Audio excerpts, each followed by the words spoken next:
The Voice in Speech and Song, Chapter 24, Modesty, Truthfulness, and Discretion. Modest and elevated language. Our language should be modest and elevated. The spirit you have cherished within has left its impression upon the countenance. Christ, enthroned in the soul temple, will efface that fretful, peevish, unhappy look, and as the cloud of witnesses look upon a man reflecting the image of Christ, they will realize that he is surrounded by a pleasant atmosphere. Ennobling conversation. The conversation should be of that elevated, ennobling character, which could afterward be called to remembrance with feelings of the highest pleasure. Divine goodness. The conversation of each should be of an elevated character, calculated to lead other minds in the right channel. The little mention that is made of divine goodness and the love of God shows marked ingratitude and that Christ is not enshrined in the heart. Pure influence of truth. The pure influence of truth will elevate the whole man. In his business deal with his fellow men, he will have the fear of God before him, and will love his neighbor as himself, and will deal just as he would wish to be dealt by.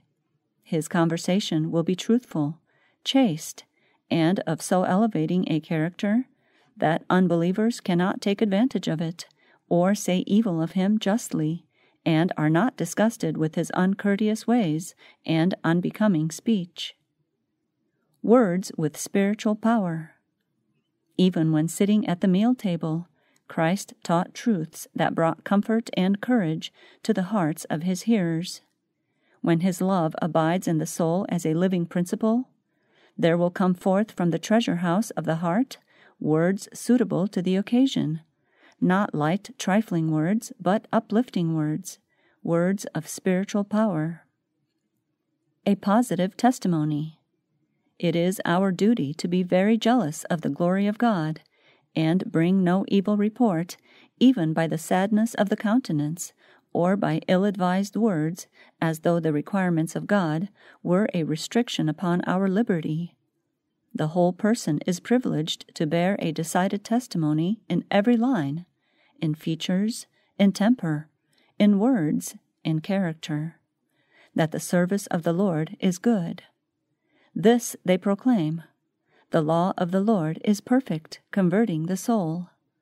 Let your words be positive on the side of the Lord. Less speaking, more praying.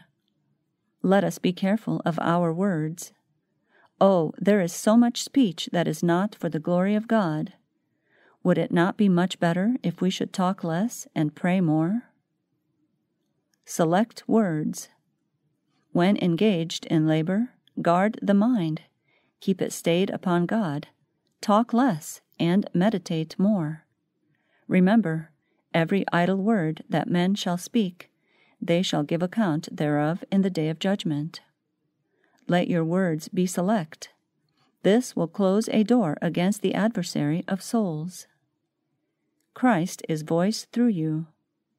Make a covenant with God that you will guard well your words. If any man offend not in word, the same is a perfect man, and able also to bridle the whole body. Remember that a revengeful speech never makes one feel that he has gained a victory. Let Christ speak through you. Do not lose the blessing that comes from thinking no evil.